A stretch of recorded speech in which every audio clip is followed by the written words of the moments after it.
Bonjour à tous. Effectivement, on se trouve à quelques portes de Dijon, à Fontaine-les-Dijon, chez vous, Gilles Sonnet. Alors vous êtes et vous avez été élu meilleure entreprise florale de France l'année dernière.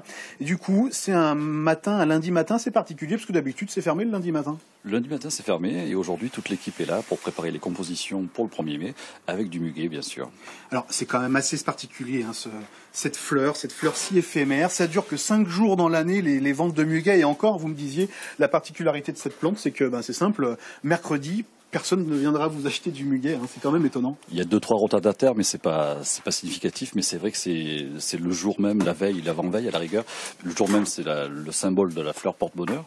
Et le lendemain, après, c'est fini, on n'en parle plus. On a le droit de l'acheter avant, ça porte aussi bonheur. Hein. Ça porte aussi bonheur. Bon. Et l'autre particularité, c'est que c'est typiquement français, en fait, le muguet. Oui, c'est une tradition française. Ouais. Les Hollandais, par exemple, qui sont bien souvent des grands fournisseurs de fleurs, ne sont pas vraiment concernés par la production de muguet. Alors, 40 millions, j'ai vu ce chiffre, 40 millions, c'est le nombre de brins de muguet qui viennent de Nantes. Nantes, c'est 80% de la production.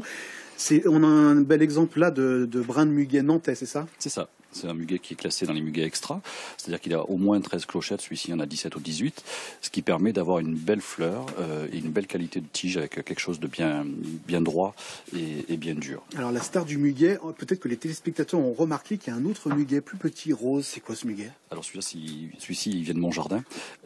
C'est une petite spécificité, le muguet rose, mais c'est vraiment pas dans la tradition d'offrir du muguet rose. De votre jardin, c'est pas que c'est une spécialité bourguignonne, ça non, serait, non. Non, pas du tout. Par contre, alors il y a peut-être pas de muguet bourguignon, mais il y a une autre variété de muguet qui est le muguet des bois, comme on l'appelle, qui vient de l'Ain. Qui viennent de l'Ain, de la Bresse. Et ça, par exemple, c'est des petites tontines de muguet qui viennent directement des forêts, qui sont ramassées par des cueilleurs, et que nous, on achète à des cueilleurs. Là, il y a des racines, donc vous pouvez le replanter dans un jardin.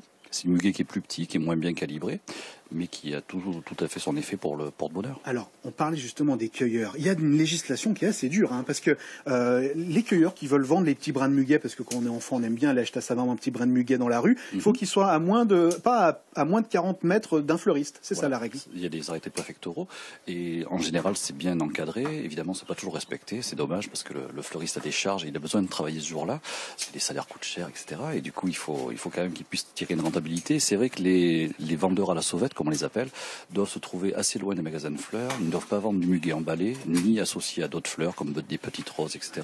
Ils doivent vendre juste du muguet et se déplacer, pas être installés avec la table et les chaises. Parce que l'intérêt du fleuriste, c'est que vous utilisez le muguet pour faire valoir vos propres créations, en fait. C'est ça l'astuce. Nous, notre idée, c'est d'être fleuriste, donc on est artisan et on a de la création florale, donc on amène une plus-value artistique importante sur les brins de muguet, oui. Je pense que du coup, on va aller très naturellement voir Nathalie. Nathalie, ça va? Ça se prépare bien, ces brins de muguet? Oui, tout va bien, oui. Alors, donc, on va vous rejoindre, Nathalie.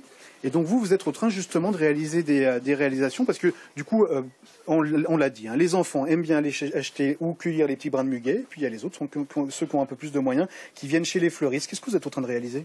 Alors, une composition florale rectangulaire. Pour ça, j'ai utilisé des matériaux un petit peu inattendus, comme des feuilles sèches de pandanus, du bouleau, par ici. Je vous montre, je tourne, donc les petites feuilles sèches, le petit bouleau sur le côté. Là, on a un travail avec des branches, c'est des branches d'eucalyptus. J'ai enlevé les feuilles et je les ai travaillées un peu à l'horizontale.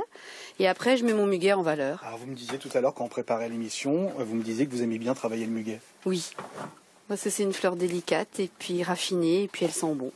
Voilà. Pour vous, une belle composition avec du muguet, c'est quoi? C'est qu'on marie plusieurs couleurs ou pas vraiment? Là, on est dans quelque chose d'assez neutre. Pas trop. Là, je voulais juste rajouter quelques petites renoncules. On est en fin de saison, mais elles sont encore jolies. Donc, pour éliminer la composition. Et là, on est dans du vert, blanc. Et vous voyez, il y aura un petit peu de jaune qui va éclairer toute la composition. C'est incroyable parce que du coup, il y a une senteur un peu particulière, même dans un magasin de fleurs, et on sent la différence entre une période de muguet. Hein. Oui, on sent, quand on rentre le matin, on sent, oui, s'il est arrivé ou pas, oui, s'il est là, oui. Alors, Gilles, Nathalie, elle fait partie de votre équipe de 5 fleuristes. Tout le monde travaille, et c'est vrai que pour vous, les fleuristes, c'est marrant parce que du coup, c'est un moment important, mais pas si rentable que ça. Non, au niveau rentabilité, c'est pas la meilleure fête qu'on puisse avoir, évidemment. Parce qu'il faut gérer les stocks, hein, parce que vous avez eu beaucoup de stocks. On a beaucoup de stocks parce qu'on a l'habitude, on a l'antériorité des années, ça permet d'avoir de l'expérience. Mais c'est vrai que si l'année est moins bonne, évidemment, le brin coûte cher, la masse salariale coûte cher, et du coup, c'est vrai qu'il faut pas se planter. Mais pour un fleuriste, de toute façon, c'est obligé d'être présent, c'est obligé de mettre en valeur le muguet.